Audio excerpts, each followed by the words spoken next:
चाहूंगी। मैम, हमने बाजार के बारे में तो राय ले ली है, लेकिन हमें एक चीज नहीं भूलनी चाहिए, जो हमारे जियो पॉलिटिकल टेंशन चल रहे हैं। जिस तरीके के जियो पॉलिटिकल टेंशन चल रहे हैं, आपको क्या लगता है कि कमोडिटी मार्केट में हमें इस टाइम पे किस तरीके से फोकस करना चाहिए, किस तरीके से कारोबार करना चाहिए? जी, geopolitical tensions definitely commodity market को अफेक्ट करता ही है।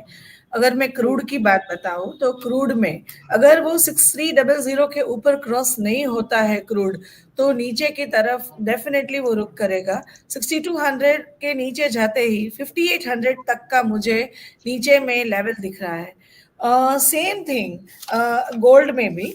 गोल्ड का लेवल जो चल रहा है अभी 62810, 63,000 के ऊपर जाने के बाद ही हमको बाय करना चाहिए, because that is a major resistance technically. और अगर वो नीचे फिसलता है तो 62,400 के नीचे जाएगा, तो ये एक सपोर्ट के तौर पे काम कर रहा है अभी। तो ये लेवल ब्रिज होता है तो नीचे की तरफ रुक करेगा। अभी ये दोनों के बीच में कंसोलिडेट करता रहेगा। अगर जियोपॉलिटिकल टेंशंस बढ़ते हैं तो गोल्ड में और सिल्वर में ऊपर की तरफ मूव आएगी, पर उसके लिए टेक्निकल लेवल जो है वो 63,000 है गोल्ड के लिए, वो ऊपर में क्रॉस करना जरूरी है। और सिल्वर मुझे थोड़ा अंडर परफॉर्म लग रहा है कंपेयर टू गोल्ड। और गोल्ड में सिल्वर में 71,000 को ब्रिज करते ही नीचे की तरफ रुक करने का प्रोबेबिलिटी है। तो मुझे सिल्वर कुछ वीक दिख रहा है कंपेयर टू गोल्ड। और गोल्ड के लिए तो अगर जियो पॉलिटिकल टेंशन बढ़ती है तो डेफिनेटली फंड रोटेशन भी, because it is a safe haven, so naturally fund rotation उसमें आएगा।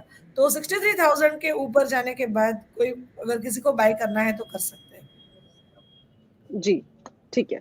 तो ये जानकारी ली है हमने कमोडिटी मार्केट पे। इसके साथ ही साथ जो अनाउंसमेंट आया that 1 lakh crore corpus will be made available with 50 year interest free, जो कि है लॉन्ग टर्म फाइनेंसिंग और रीफाइनेंसिंग का, ताकि प्राइवेट सेक्टर के R&D को और भी ज्यादा एनकरेज किया जा सके।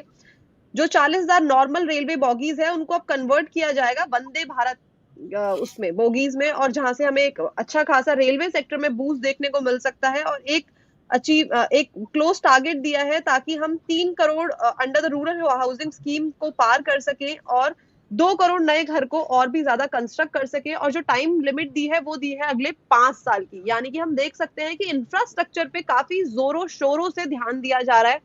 तो मार्केट में हम डेली तो ये चीजें जानते ही रहते हैं कि कौन सा स्टॉक हमें लेना है, कौन सा स्टॉक नहीं लेना। लेकिन आज बजट है, आज हम ध्यान दे रहे हैं कि कौन से सेक्टर में अनाउंसमेंट्स आई है, कि कल के दिन अगर हम भूल भी जाते हैं तो हमें ये चीज याद रहे कि हाँ, यहाँ पे काम होना बाकी है, यहाँ पे अभी जो जोश है वो अभी बाकी है। अगले 5 सालों में यहाँ पे अच्छा खासा काम होने वाला है।